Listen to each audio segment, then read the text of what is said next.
January 1959, 9 experienced Soviet hikers, led by the young and ambitious Igor Dyatlov, embarked on an expedition to conquer the unforgiving Ural Mountains.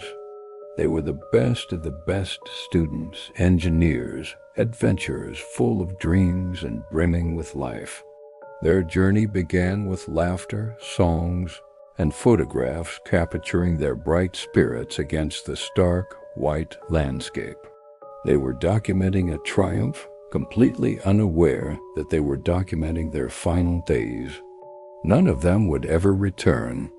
Their footprints, once marking a bold path forward, would soon be erased by the relentless snow, swallowed by the vast, silent wilderness. Weeks turned into a month with no word. A search party was dispatched, expecting to find a group delayed by a blizzard, perhaps a little cold, but safe. Instead, what they found was a scene of pure, inexplicable terror. Their tent, pitched on a slope known as Kolatsiakal, or Dead Mountain in the local Mansi language, was abandoned. It wasn't just empty. It had been violently sliced open from the inside.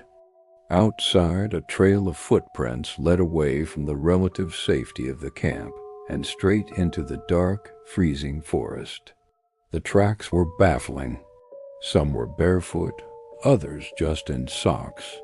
In temperatures plunging to -30 degrees Celsius, they had fled in a state of undress, as if escaping an immediate, horrifying threat within their only shelter. The discoveries that followed only deepened the mystery. The first 2 bodies were found by a cedar tree, nearly a mile from the tent. They were dressed only in their underwear, their hands burned as if they had desperately tried to start a fire. 3 more, including Dyatlov himself, were found between the tree and the camp, seemingly having tried to return. But the most disturbing finds were yet to come. Months later, buried under feet of snow in a ravine, the remaining 4 hikers were located. Their injuries were catastrophic. 1 had a crushed skull, 2 had shattered ribs, and another was missing her tongue and eyes. Yet strangely, there were no external wounds, no signs of a fight. No other footprints, no evidence of an attacker, human or animal. It was as if an immense, invisible force had crushed them from within. The official Soviet investigation was brief and maddeningly vague. The case was closed with the cause of death attributed to a compelling natural force. What could that possibly mean? Over the decades, theories have swirled, each more chilling than the last. Was it a slab avalanche, forcing them to cut their way out of the tent?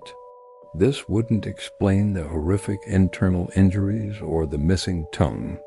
Could it have been secret military weapons testing, causing panic and bizarre injuries? Local Mansi people spoke of ancient legends and strange, glowing spheres seen in the sky on the night the hikers disappeared. Some even whispered of yetis or an encounter with something not of this world. Decades later, in 2019, Russian authorities reopened the case, hoping modern technology could finally solve the puzzle. After extensive analysis, they concluded that a rare, delayed slab avalanche was the most likely cause, triggering a chain of panicked, irrational decisions. But this explanation still leaves so many questions unanswered. Why were traces of radiation found on some of their clothes? Why did they flee so far from their tent in such a state of undress, instead of just digging it out? Why the bizarre and selective injuries? Even with today's science, the full picture remains elusive, and a definitive answer seems just as buried as the victims once were. To this day, the Dyatlov Pass Incident remains one of the most haunting unsolved mysteries of the 20th century. 9 lives were cut short on that desolate mountainside, leaving behind a legacy of fear and speculation. The mountain itself holds the secret, its snowy peaks standing as silent witnesses to the terror of that night. Some say that if you listen closely on a windy night, you can still hear their voices, lost echoes in the Siberian wilderness. The truth of what happened at Dyatlov Pass is still out there, locked away beneath the ice and snow, waiting to be discovered. Thank you so much for joining me on this journey into the unknown. If you find these mysteries as fascinating as I do, make sure to hit that subscribe button and ring the bell so you don't miss our next investigation. Until then, stay curious,